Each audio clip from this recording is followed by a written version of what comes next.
हाय, आप सभी को प्रणाम और बोले विभा में आप सबका हार्दिक स्वागत और अभिनंदन। मैं विभा रानी और आज आपके सामने एक बहुत अच्छी कहानी लेकर के आई हूँ। लेकिन इसके पहले अगर अभी तक आपने हमारा चैनल नहीं सब्सक्राइब किया है तो चैनल सब्सक्राइब कर लीजिए, लाइक कीजिए, कमेंट कीजिए, शेयर कीजिए और बाय मी अ कॉफ़ी के लिंक पर जाकर के जो डिस्क्रिप्शन बॉक्स में दिया हुआ है वहाँ जा कर के आप कम से कम मेरे लिए एक कॉफ़ी और ज़्यादा से ज़्यादा आपकी जितनी मर्जी, जितनी श्रद्धा, उतनी कॉफ़ी लेकर के आप मुझे सपोर्ट कर सकते हैं।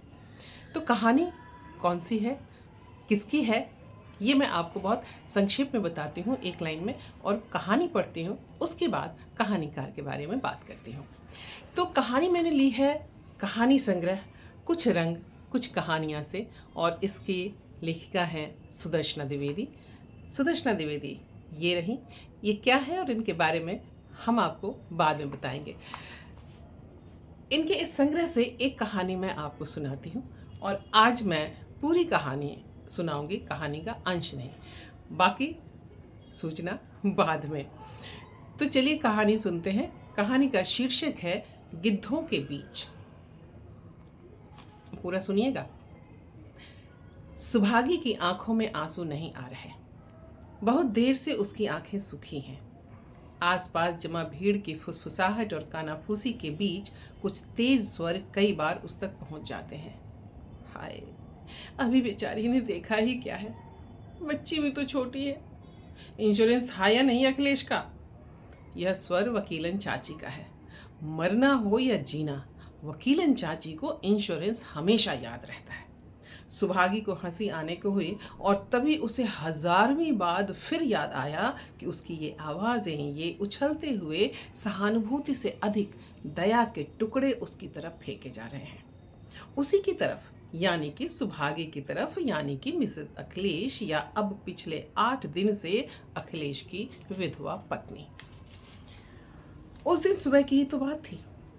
नाश्ते में देर होने पर अखिलेश बिना खाए ही भागने लगा था। उसने रोका था तो बोला था, अच्छा टिफिन में डाल दो, पहुँच कर खा लूँगा। पर वह ऑफिस पहुँच नहीं पाया था। रास्ते में ही एक तेज चलते ट्रक से उसकी साइकिल टकरा गई थी। वह चौकी का काम निपटाकर नहाने जाने वाली थी कि दरवाजे पर शोरगुल मचा और दस्तक पड़ी। उसने दरवाज़ा खोला था। शर्मा जी थे, विमल भी था, आजू बाजू के पड़ोसी पड़ोसनी भी जुट आए थे। उसकी कौतूहल और भय भरी आंखों के अनुत्तरित प्रश्न का उत्तर उसे अखिलेश के शांत लहूलुहान देह से मिला था। इन्हें जल्दी अस्पताल ले चलो, वह लगभग चिल्लाई ही थी। और तब उसकी इस पुकार से पास की एक भावुक पड़ोसिन, जो अक्सर फिल्में देखकर रोया करती थी, रोने लगी थी। तब तक उसकी लड़की भी आंखें मलती हुई माँ के पास आकर खड़ी हो गई थी। माँ, क्या हुआ पापा को? क्यों ये सब लोग यहाँ आए हैं? कफन जुटाना हो या शादी का जोड़ा, सहाय साहब हर इंतज़ाम में हमेशा आगे रहते हैं। आते ही उन्होंने सिचुएशन का जायज़ा लिया, फिर थोड़ा गला साफ करते बोले, बहू रानी, ये क्या पागलपन है? अब हौसला रखो, हिम्मत से काम लो, जाने वाला तो लौटता नहीं। अब तो बच्ची को देख करके ही सब्र कर लो। और उनके इस धारा प्रवाह भाषण ने उसकी अब तक सुन्न पड़ी संज्ञाओं पर हथौड़े सा वार कर उसे दहला दिया था। सहसा ही वह भरभरा कर रो पड़ी थी। उसे रोता देखकर बच्ची भी उससे चिपटकर चीखने लगी। लोग आंखों में करुणा का काजल लगाए सारा दृश्य बड़ी मौन उत्सुकता से देख रहे थे। आसपास के 2 मंजिले मकानों की छत पर भी भीड़ घेर आई थी। सवेरे का समय था, फिर भी लोग अपनी मुसीबतों परेशानियों को भूलकर उसके दुख में शरीक होने का लोभ संवरण नहीं कर पा रहे थे। और अब आज उठावना है। चारों ओर औरतों की भीड़ से घिरी वह बैठी हुई है। पता नहीं कब कौन उसके माथे की बिंदी पोंछ गया। शर्मा जी की बीवी कई बार कह चुकी हैं, हमारी तरफ तो सिंदूर और चूड़ियाँ अर्थी पर ही फेंक देवे हैं। उन्हें शायद उसके हाथों में चूड़ियाँ देखकर कुछ अकुलाहट सी हो रही है। अपना अपना रिवाज है, कुछ लोगों में 10वें के बाद उतारते हैं। यह दिलासा देता हुआ स्वर मिश्रानी का है। गोया पुचकार रहा हो कि जरा हौसला रखो, सारा नजारा क्या आज ही देख लोगी? तो मैं सचमुच विधवा हो गई? सुभागी ने सोचा। एक अजीब सेहरन से जिस्म में हुई। चे, सोचकर भी कैसा लगता है, एकदम काली सी। एक बार एक अजीब सी इच्छा हुई कि इस भीड़ को किसी भी तरह से घर के बाहर ठेल कर किवाड़ मूंद लें। मेरा ही घर और हफ्ते भर से एक कोना भी नहीं जहां मैं चुपचाप बैठ करके रो सकूं, बिना किसी के बोले, बिना कुछ कहे। सुभागी ने देखा कि लोग उसका चेहरा, उसके बदलते भाव बड़े गौर से देख रहे हैं। एक अजब सा ख्याल मन में आया, पता नहीं एक विधवा के रूप में मैं इनकी अपेक्षाएं पूरी कर पा रही हूँ या नहीं। ये पता नहीं मुझसे कैसी आशाएं लगाकर आए होंगे। मैं एक आदर्श सद्य विधवा की कसौटी पर खड़ी उतर रही हूँ। उसका मन हुआ कहीं से अखिलेश को बुलाकर ये भीड़ दिखाए। अखिलेश उन सब पर कैसे कैसे रिमार्क कसेगा सोचकर उसे हंसी आने को हुई, और तभी मन में एक तेज कचोट उठी। वह अब नहीं आएगा, कभी उसकी कोई बात नहीं सुनेगा। और यह सोचते ही वह फिर जोर से फूट कर रो पड़ी। आसपास की भीड़ तेजी से सक्रिय हो उठी। अरे पानी लाओ, ग्लूकोज है, जल्दी ग्लूकोज डालो। ये क्या बचपना है बहू, हमें देखो, तुम्हारे चाचा तो 17 गए, तुम्हारे चाचा गए तो 17 साल की थी। ये मुन्नू इतने से थे गोदी में, कट गई कि नहीं? अरे वो ऊपर वाला सब देखे है। मुन्नू की अम्मा के शब्द हमदर्दी के थे, पर उसे महसूस हो रहा था कि लहजे में कहीं सुकून भी था कि चलो कोई और भी अपनी बिरादरी में शामिल हुआ। बैठे बैठे सुभागी की पीठ अकड़ गई है। उसे याद है, इसी तरह उसकी पीठ उस रात भी अकड़ गई थी जब ससुराल में पहली रात रत जगा हुआ था। रात भर औरतें नाचती गाती रही थीं और वह सिकुड़ी सिमटी बैठी रही थी। बाद में अखिलेश को जब पता लगा था तो वह बहुत देर तक हंसता रहा था। गांव की हो, गांव की हीरा होगी, कह नहीं सकती थी कि पीठ में दर्द हो रहा है, लेटूंगी। और वो खिसियाई हंसी हंसती रही थी। अब तो वह गांव की रही नहीं। इस कस्बे में रहते पूरे 8 वर्ष होने आए उसे, पर आज भी मुंह खोल कर मन की बात कहाँ कह पाती है।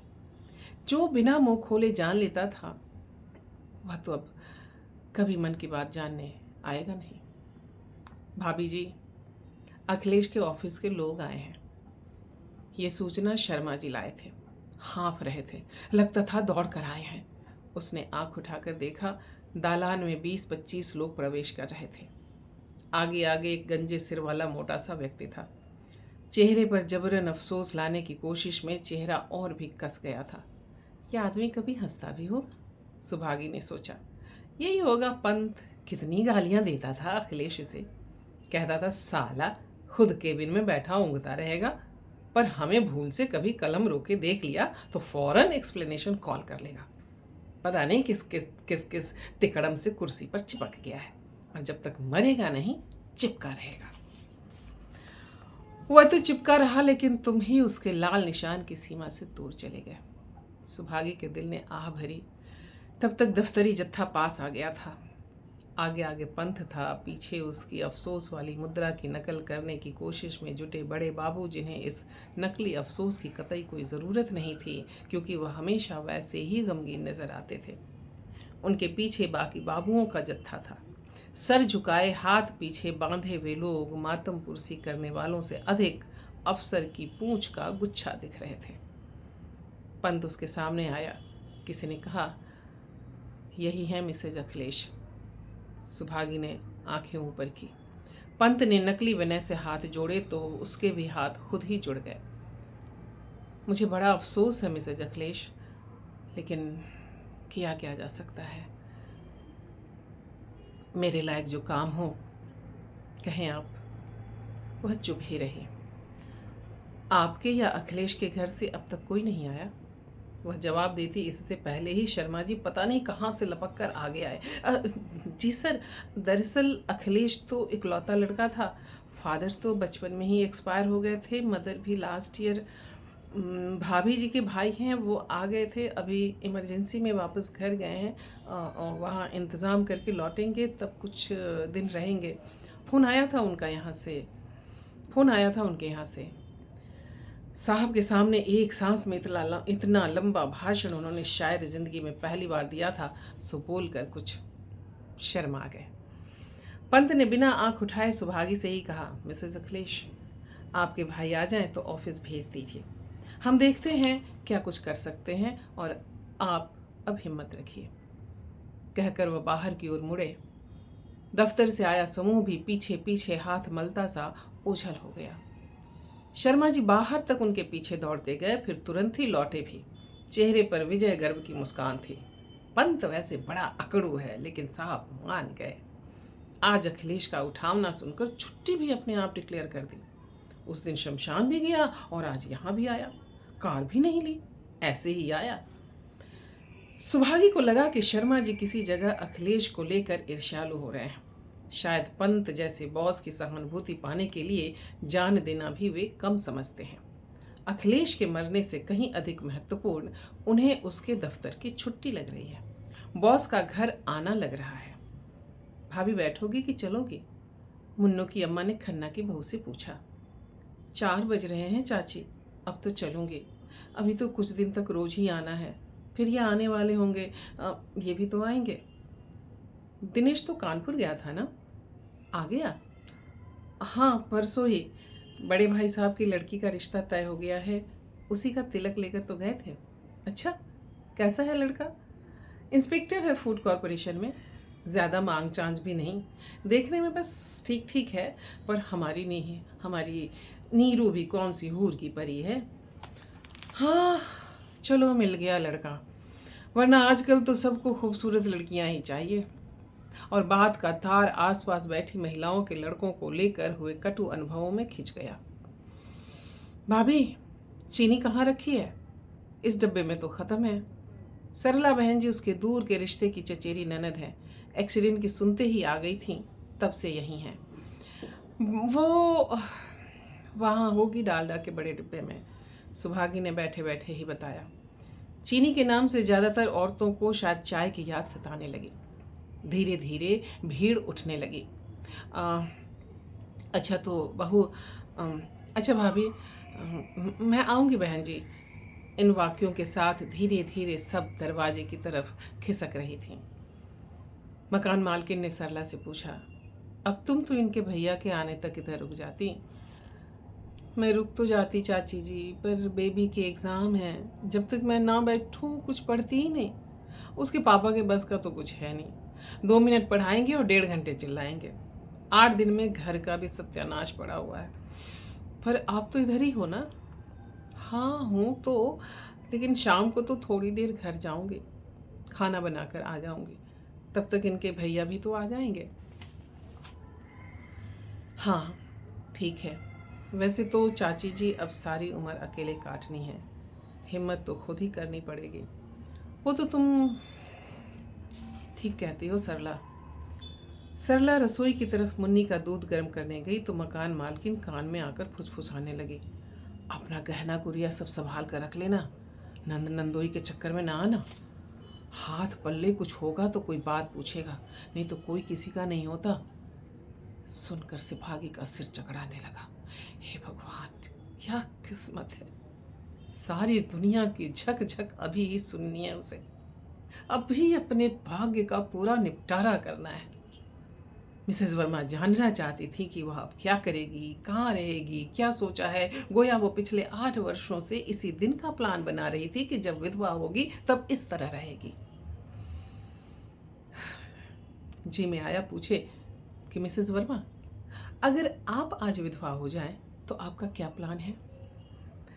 कहाँ रहेंगी, मैके या ससुराल? मिसेस वर्मा सुन सकेंगी या? पर उनसे कोई क्या पूछ सकता है। सुभागी पर तरस खाने का हक तो लगता है जैसे अब हर राह चलते को मिल चुका है। रात गहराने लगी थी, भैया अभी तक आए नहीं थे। पता नहीं वहाँ क्या परेशानी होगी। सरला बहन जी बेबी के एग्ज़ाम के लिए छटपटा सी रही थी। सुभागी ने उनके कंधे पर हाथ रखकर कहा, आप जाइए बहन जी, कल परसों आ जाना, चाची जी तो हैं इधर। हाँ सरला, तुम जाओ, मकान मालकिन ने अपनी भारी भरकम देह को दीवान पर डालते हुए कहा। हाँ, मैं हूँ इसके पास, फिर इसके भैया भी आते होंगे। मैं जाती तो ना चाची जी, मगर हाँ हाँ मैं समझ रही हूँ, मुश्किलों से तो दाखिला मिले हैं स्कूलों में, और साल भर की मेहनत जरा देर में बिगड़ जाएगी। तुम जाओ, सवेरे आ जाना। चाची जी ने कहा। अच्छा भाभी, मैं सुबह आऊँगी, तुम थोड़ी चाय पी लेती तो ठीक था। सरला बहन ने चलते चलते रुक कर पूछा। नहीं बहन जी, चाय पीऊँगी तो उल्टी हो जाएगी, चलते चलते चलते सरला बहन के पैर थम गए। मकान मालकिन की अधमुदी आंखें भी खुल गईं। दोनों ने एक दूसरे को भेद भरी आंखों से देखा। एक आशा की किरण से लपलपाई। शायद कुछ गड़बड़ है, चाची जी फुसफुसाई। सरला बहन ने कहा। सुभागी का जी चाहा सिर फोड़ कर रो पड़े। अरे तुम्हें अभी भी चैन नहीं आया गिद्धो? अभी भी कुछ कमी रह गई है मेरी कमबख्ती में? क्यों नहीं जी भरता इन लोगों का अब भी? यहाँ कोई सीरियल नहीं चल रहा। एक घर बर्बाद हुआ है, एक परिवार उजड़ गया है। थोड़ी समझदार संवेदना क्यों नहीं महसूस कर पाते ये लोग?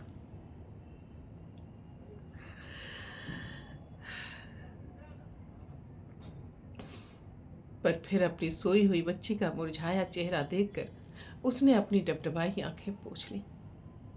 पता नहीं इस बेचारी ने सुबह से कुछ खाया भी है या नहीं। मुझे अब सिर्फ इसे देखना है, किसी की परवाह नहीं करनी है, ना अपने बारे में सोचना है। मैं कमजोर नहीं पड़ सकती। दुख तो उम्र भर का है, पर वह सिर्फ और सिर्फ हमारा है। उसे न किसी से बांटा जा सकता है, न किसी को दिखाया जा सकता है। सरला बहन जी के पैर रुके थे। सुभागी ने सिर उठाकर कहा, बहन जी आपको देर हो रही है, आप जाइए, मैं ठीक हूँ। और चुपचाप किचन में जाकर लगभग खाली पतीलों में बच्ची के लिए दूध तलाशने लगी। मकान मालकिन वापस लेट गई थी।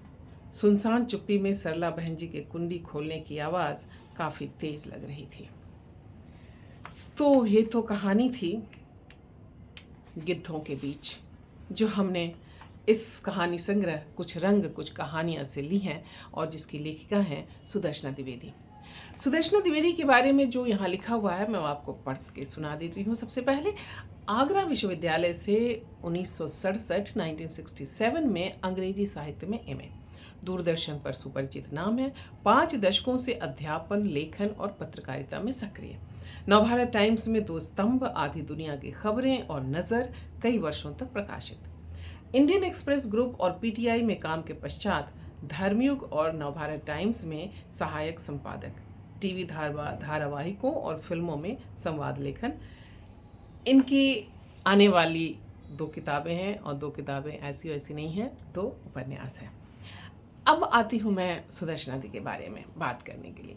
सुदर्शना दी धर्मयुग के समय से ही बड़ा ही जाना पहचाना नाम थे। एक तो सबसे पहले मैं आपको बता दूं कि हमारे यहाँ अंग्रेज़ी को लेकर के जो मोह रहता है, हम 4 अक्षर अंग्रेज़ी पढ़ते हैं और उसके बाद ऐसी अंग्रेज़ी बोलने और लगता है कि जैसे कि सारस बिल्कुल यूके यूएस से हम ही उतर के आए हैं। वहाँ सुदर्शना द्विवेदी ने अंग्रेज़ी साहित्य में एमए करने के बाद भी, पीटीआई में जॉब करने के बाद भी, टाइम्स ऑफ इंडिया में नौकरी ज्वाइन करने के बाद भी उन्होंने टाइम्स ऑफ इंडिया ज्वाइन नहीं किया, उन्होंने धर्मयुग ज्वाइन किया। और धर्मयुग के अचानक बंद होने के बाद उन्होंने नवभारत टाइम्स में जाना मंजूर किया, ना कि फिर से टाइम्स ऑफ इंडिया में, जबकि उन्हें ऑफ़र था, खुला ऑफ़र था कि आप टाइम्स ऑफ इंडिया में आ जाएं। लेकिन जानते हैं वो किस लिए नहीं गई? वो सिर्फ और सिर्फ हिंदी भाषा प्रेम के कारण वो नहीं गई। और एक बड़ी अजीब सी बात मैंने उनके उसमें देखी है, हालांकि ये हम सबको सीखनी चाहिए, पता नहीं हम लोग कब सीख पाएंगे, नहीं सीख पाएंगे, कि अपनी चीज़ों के प्रति उनका कोई वैसा व्यामोह नहीं है। ये कहानी संग्रह भी अगर मैं ये कहूँ तो जयंती रंगनाथन, जो हिंदी लेखन का, हिंदी कथा लेखन, उपन्यास लेखन का एक जाना पहचाना नाम है उनके, और रेखा बब्बल जो कविता और टीवी सीरियल लेखन का एक बड़ा ही जाना पहचाना नाम है। बड़ा अच्छा बोलती हैं, बहुत अच्छा पढ़ती हैं। उन दोनों के अथक या भगीरथ प्रयासों का ये नतीजा है संग्रह। नहीं तो ये बिल्कुल, अरे अगर बोले भी तो अरे ठीक है। मेरा सौभाग्य कि मैं धर्मयुग के समय से ही, बल्कि पिछले 30 सालों से इनसे जुड़ी रही, और ये हमसे बस यूँ करके लेख लिखवाती थी, कहती थी बस आज विषय दे रही हूँ, ये इनपुट्स है, परसों ला करके लिख करके दे देना। और ये परसों की बात तब होती थी जब हमारे पास टाइपराइटर नहीं होते थे, कंप्यूटर की कौन कहे, कंप्यूटर तो आया भी नहीं था, और हाथ से हम लिखते थे, 2 बार 3 बार 4 बार ड्राफ्ट करते थे, फिर कार्बन लगा करके कार्बन कॉपी करते थे, और तब कार्बन कॉपी अपने पास रखते थे और वो उनको हम भेजते थे, और इस तरीके से हम 2.5 दिन 3 दिन के भीतर लेख उन तक पहुंचाते थे। तब से लेकर आज तक हमारा और उनका साथ बना हुआ है। हम इनके बारे में और भी आगे आपको बताएंगे, लेकिन आज इतना ही। आप बस हमारे साथ बने रहें। नमस्ते, प्रणाम, और अपना ख्याल रखिएगा, क्योंकि आप हैं तो हम हैं। प्रणाम।